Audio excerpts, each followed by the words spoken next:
নমস্কার বন্ধুরা, কেমন আছেন আপনারা? সান্তনা রান্নাঘরের চ্যানেলে স্বাগত জানিয়ে শুরু করব আজকের পর্বে। বন্ধুরা, সব কাজ গুছিয়ে নিয়ে চলে এসেছি রান্নার জায়গায় দুর্দান্ত পর্বের দারুণ স্বাদের রেসিপি নিয়ে। আজ আমি সুজি দিয়ে আর একটা আলু দিয়ে দারুণ স্বাদের টিফিন বানাবো, বাচ্চা থেকে বড় সবাইকারই পছন্দের। আপনারা সঙ্গে থাকবেন, আশা রাখছি ভালো লাগবে। আমি এখন উনুনটা জ্বেলে নেব, জ্বেলে সুজিটা রান্না করে নেব।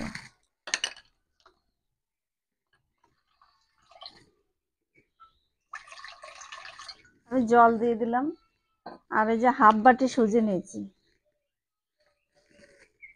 আর একটা আলু নিয়েছি। এই যে একটা আলু সেদ্ধ করে নিয়েছি, খোসা ছাড়িয়ে নেব।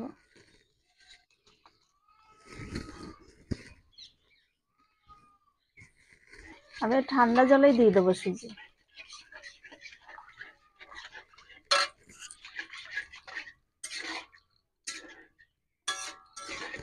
দিয়ে দেবো লবণ স্বাদ মতো।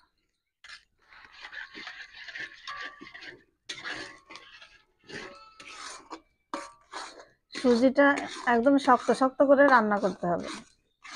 এই যে শক্ত শক্ত হয়ে গেছে, আর একটু শুকিয়ে নেব।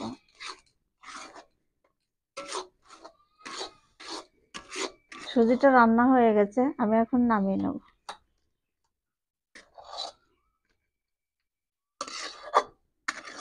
একটু ঠান্ডা করে নেব, ততক্ষণ আমি আলুর খোসাটা ছাড়িয়ে ভালো করে চটকে নেব।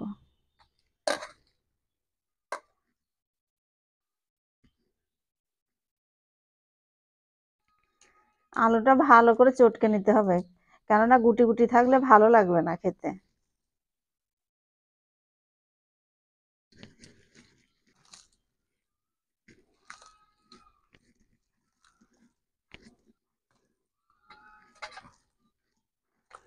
সুজিটা ঠান্ডা হয়ে গেছে, আমি এখন আলু সেদ্ধর সঙ্গে ভালো করে মিশিয়ে নেব। দিদি ভাই, সুজিটা রান্না করার সময় আমি একটু লবণ দিয়েছি, আর হালকা করে একটু দিয়ে দেবো, হাফ চামচের মতো। 1 চামচ চিনি দেবো,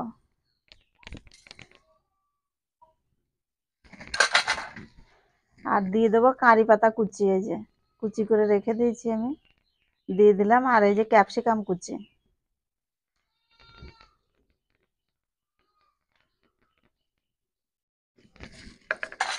1 চামচের মতো গোলমরিচের গুঁড়ো দিয়ে দেবো। আপনারা চাইলে একটু কম করেও দিতে পারেন, বাচ্চারা খাবে তো তার জন্যে। আমরা একটু ঝালটা বেশি খাই, ওই জন্য একটু ঝালটা বেশি দিলাম। আর এর মধ্যে দিয়ে দেবো 2 চামচের মতো সাদা তেল।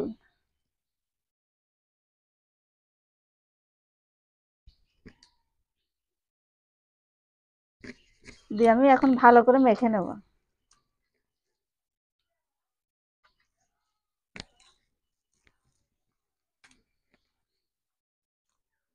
দিদি ভাই, দাদা ভাই, আমি এই যে বানিয়ে নিচ্ছি সুজি আর আলু সেদ্ধ দিয়ে যে পুরটা তৈরি করেছি, সেটা আমি এখন আস্তে ছোট ছোট করে গোল গোল করে নিয়ে এই যে বানিয়ে নিচ্ছি এইভাবে। আপনারা চৌকো করেও করতে পারেন, আমি গোল গোল করে করলাম। হাতে একটু তেল লাগিয়ে নিয়ে এই যে হাতের তালুতে নিয়ে আমি একটু চ্যাপ্টা করে বানিয়ে নিলাম।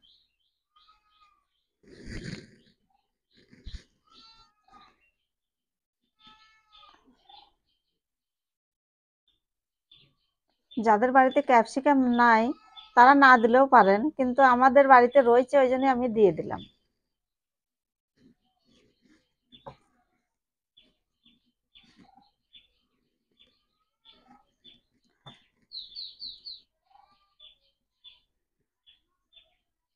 খুব সুন্দর হচ্ছে, দেখুন এই সুন্দরভাবে বানিয়ে নিচ্ছি। আর খুব সহজ, বাচ্চাদের পেটও ভরবে, বাচ্চাদের কেন, বড়দেরও। দুটো চারটে দিয়ে দিলে পরে টিফিনে খুব সুন্দরভাবে আনন্দ করে খেতে পারবে।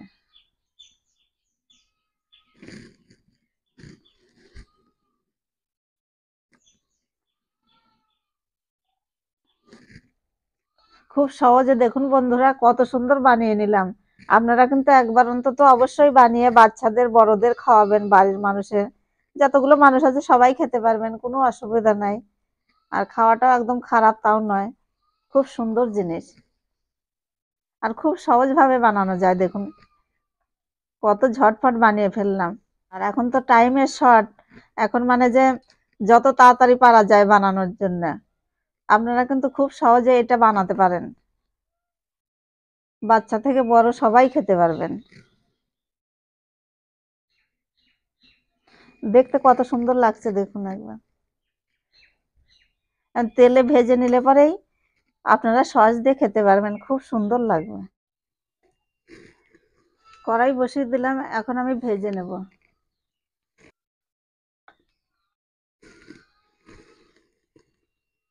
কড়াই গরম হয়ে গেছে, আমি তেল দিয়ে দিলাম।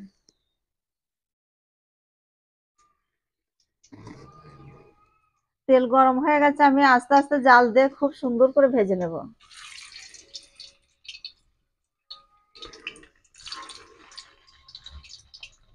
সবগুলো একবারে দেবো না, অল্প অল্প করে দিয়ে ভাজবো।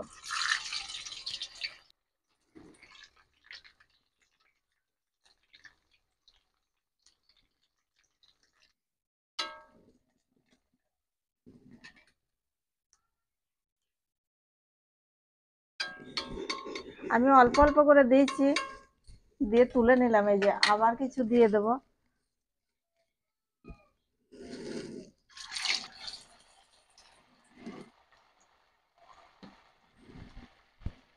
বন্ধুরা, এক পিঠ হয়ে গেছে, আর এক পিঠে যে উল্টে দিলাম।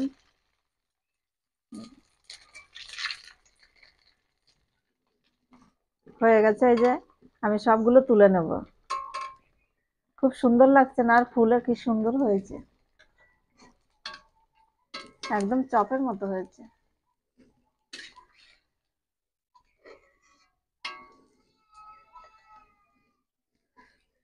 আর বাকি কিছু আছে, সেগুলো ভেজে নেব।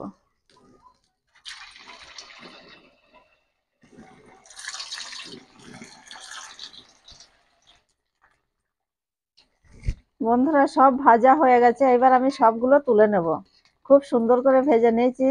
আর অল্প কিছু উপকরণ দিয়ে এত সুন্দর রেসিপি বানানো যায়, আপনারা কিন্তু অবশ্যই বানিয়ে খাবেন, খুব সুন্দর। আর দেখতেও কত সুন্দর লাগছে দেখুন তো, আর ফুলেছে কত সুন্দর। আমার তো খুব ভালো লাগছে। দেখতে যতটা সুন্দর, আর যে জিনিসটা দেখতে সুন্দর সেটা খেতেও ভালো লাগে।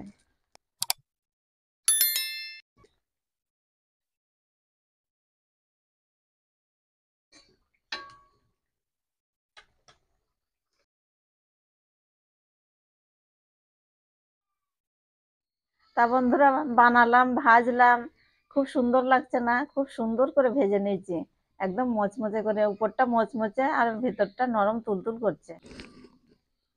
বন্ধুরা, কত সুন্দর লাগছে না?